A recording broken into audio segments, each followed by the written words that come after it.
jockey when I grow up. I'm down for East Field and South of the Manor. Well, I'll go into Africa and try and teach people. I don't think you want to go to university if you want to be an astronaut. I'd like to find out all about the moon and all that.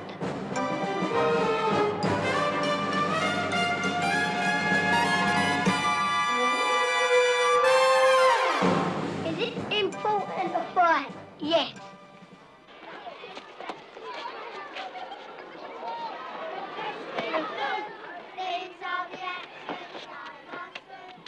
I want to be a jockey when I grow up. Yeah, I want to be a jockey when I grow up.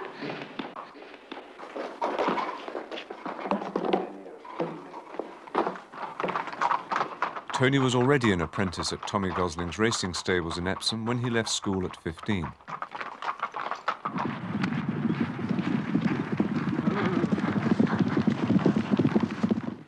This is a photo finish when I rode at Newbury. I'm the one with the white cap. I was beating a length and half a third and had a photo finish. So I took it out of the box and kept it as a souvenir. What will you do if you don't make it as a jockey? I don't know. If I knew I couldn't be one, I'd get out of the game. Wouldn't bother. Well, what do you think you would do then? Loan on taxes. Tony didn't make it as a jockey.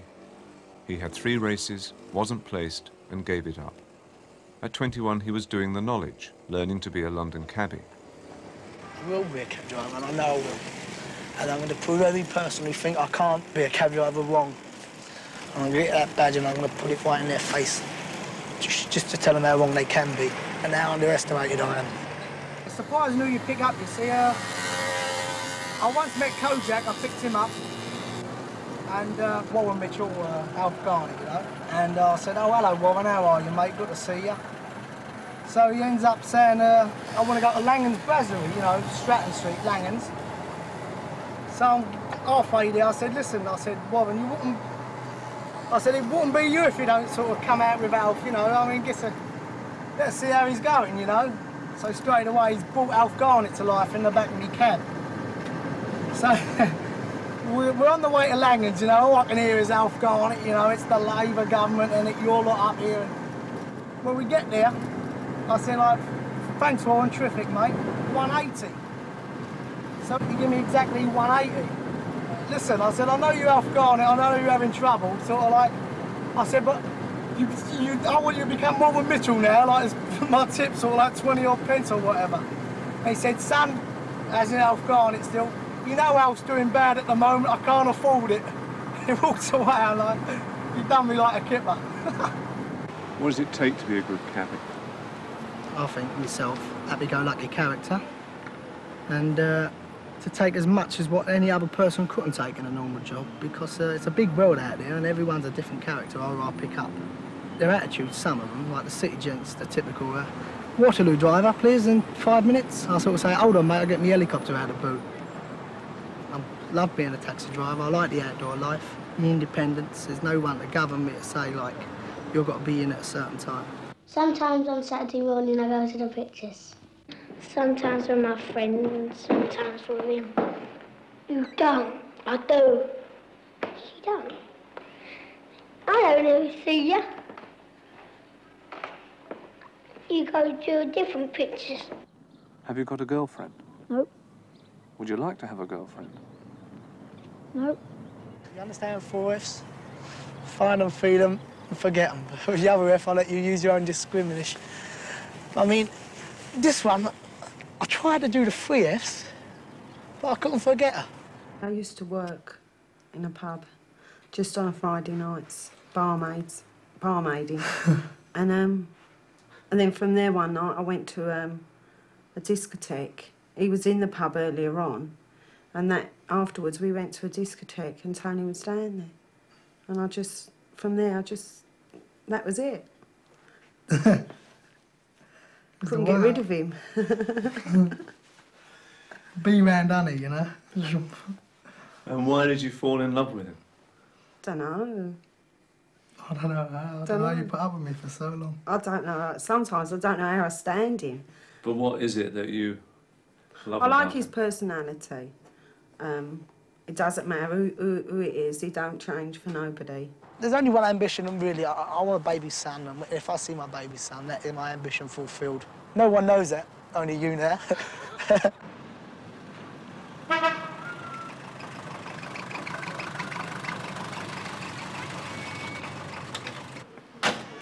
We've got 2 children.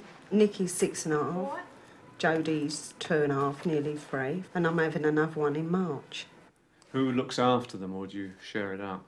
Me, basically, yeah. He does take them out quite a lot, but telling offs and smacks, it's all left to me. I have to do all that. He don't like smacking them. He don't like telling them off. Unless it's really, really... Anything serious. Serious, then he would. Yeah, see that baby one? So what advantages do you think you've had over some of the other people that we film? Well, academically, probably they've had more advantages over me, aren't they? The fact they've had prep schools at a very early age, you know, they've benefited by it, which, you know, it tells obviously in this film. But as far as, you know, the stability in the backgrounds with their parents, they've missed out on that. Tone, I don't like them near me. Come on. Have a piece of bread each. Hey, Jodie. Jodie. Being in the prep school, they're missing the love and the care what every East End always gets, you know, gives their children each time they come home from work. And the parents, you know, sometimes obviously not going to be there because they're away at prep school. They're missing the love and affection, you know, what they're craving for. When my kids are growing up, I want to see the change in them all the time. So I have my own memories of when I was a kid and how they were, you know, what they were like. Would everybody please sit round now, get on with their work. I don't want to see any backs to me. Shouldn't be anybody turning round. Tony, do you hear as well? Get on with your work in front. Tony, don't turn round again. Education is just a thing to say my son is higher than him or my son had a better background than him. I mean, I'm as good or even better than most of them people, especially on this programme. I mean, I'm one of the tailenders. You think, oh, the East End boy, you know, and he ain't got no good education. But all of a sudden, the East End boy's got a car, motorbike, and he goes to Spain every year and whatever. And have I worked for it? No, I'm here putting bets on. You think, how does he do it? And there's a boy who is eating or whatever. He's studying to be a professor. He's making up the things. Where's the education? There's no education in this world. It's just one big rat race, and you've got to kill your man next year to get in front of him. Education, when I said there's no education, yes, there is an education. I made a great mistake in saying that. But I didn't mean to say there's no education as far as academically. Yes, there is. The area, the environment, and education makes a person have more opportunities in this world. You know what I mean? That's obvious. Let's talk about the kids. Do you want for them what you had for yourself in terms of schooling and everything? You're talking about my childhood, 5 years old, upwards to 7, 8, 9. I had no money. My father had no money. My brother's closed for 10 years. His hand-me-downs are sort of going on my arms with holes in, you see. I've never had any opportunities to better myself because I was a kid. I never knew no better. And my mum and dad, you know, my dad's got ill health, you know, he couldn't work. I'm not making, you know, a violin story out of this. I mean, that's the way it was. And I'm more stronger. It happened that way. I mean, I'm a more stronger person. I appreciate things more now. And now I'm in a position, through my job, you know, to give my kids the life I never had, like lovely clothes. I go to holidays, you know, I go to Portugal, I go to Spain, hopefully America next year. I mean, I want everything I never had to go, you know, on my kids. To say that, you know, let them know the benefits of the nice life, what it's all about. The Prussians, oh yes, oh yes, oh yes. They're nuts. Just have to touch them. Yeah, they can get what they want, can't they? If you've got to work for it, and it's them, I can just ask for money and get it. They can buy what they want. I've learned through driving a cab that people are individuals, whatever they are, upper class or, you know, middle class or, as in my case, you know, East Ender. But I'm only glad, you know, that I found out the difference at an early age, so I can judge people on what they are rather than who they are. I'm not a politician, so let them worry about what's coming for the next day.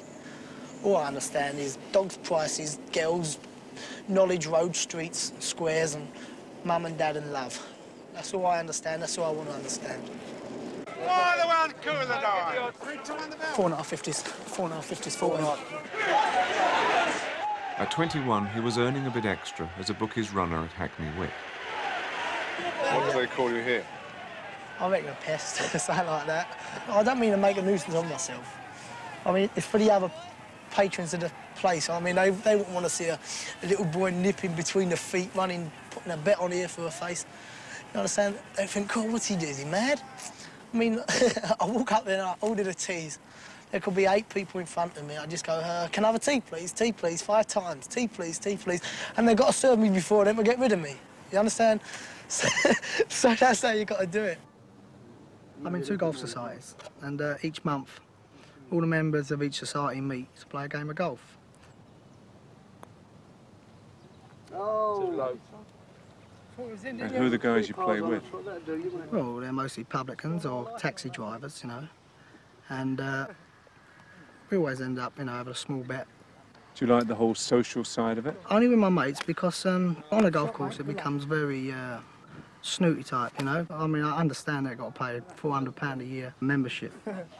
And they don't, you know, really want people without any etiquette to go on a golf course and ruin their so-called golf course, right? It's good. Great shot. Great shot. It does get a bit of pain sometimes, you know, when they keep saying, excuse me, sir, are you a member? You know, it comes out like that. But obviously, etiquette's etiquette, so you've got to conduct yourself on these type of courses. Because I think you're a bit smaller than most people, you try to hit the ball hard. You've got to just hit a git there. Where do you go, Ken? I'm over here. Oh, I missed that, mate. Unlucky. Keep hold of her. It's about an 8. Right. Too much, mate, too much. No, it ain't, no, it ain't. No. It's only an 8. Yeah. It's definitely no, an 8. Too much club, Ken. 8, It's a hit 9. an 8. No, Ken, it's a 9, mate. What are you going to hit then? 9, I think that's about right. No, go on then. If you hit a 9, hit it to the right. Well, it's on, don't I? That's it, that's perfect. Great shot. That's a great shot. Now, I am a young fella, and I come to you, and I heard you're a big, successful taxi driver, and I say to you, yes, I I've think been a film extra now for 6 years. It may not go no further. I mean, I'm just having acting lessons. You give me the benefit of all your experience. Right. All right, now, you've got to feel pretty big, bigger than me. Just go. Right, here we go. Tell me, son, what do you want to be a cab driver for, mate? Well, make a lot of money, you know, you have a good life. Son, look at me. He said, I may be a successful businessman. He might have the suit, I might have the all the holidays in Spain every year, but son, it's hard work out here, Come mate. on, you're not reaching me yet. Not getting to No, me. you're not getting to me, all right? Now, be bigger, dominate me, all right? Son, Yeah? son, it's a big world out there, and obviously I can't get into it, Brian. All right, don't worry, don't When I was worry, just in the take Sweeney and when I was in Churchill, like the wilderness years, I see the actors and, you know, I thought, like, you know, it's not quite easy to act on stage because it's, you know, you need time and dedication. It's very hard. Son, tell me, why do you want to be a taxi driver? Well, you know, you got success. Don't let looks go on impressing. You know what I mean? Listen, you want What to be excites you about acting? Forget it. I like it. I mean, I think to myself, you know, like I can do that. I still want to have a go of it. I mean, nothing for sort of fame and fortune or anything like that. You know, like big Hollywood and bright lights. It's nothing like that. Just a sideline. So what drives you then through all these various ambitions? It's a philosophy of not keeping still. I mean, I'm a very overactive type of person. I mean, I like to feel that I don't want to keep still. Because life, you know, don't wait for nobody. So you've got to cram it in as much as you can before your days are numbered. I mean, I'm made to be a happy-go-lucky type of fella, which I am. I'm EastEnder, which the attitude is, hello, mate, all right, how are you, type of thing. And I wouldn't want to lose that. How long are you going to be a cab driver? Is this what you want to do for the rest of your life? Well, at the moment, I'm very happy in driving a cab. But my wife and I always considered owning our own pub. So obviously, I think within 2 or 3 years, once I get financially straightened out, I'm going to have a go at being a publican. And if I don't like it, say if I give it a go for a year or even 6 months, if I don't like being a publican, I'm in a good position to say, well, I'll get rid of the pub and go back to taxi driving. I don't want to change, because if I change, and proves the other Tony Walker was all fake.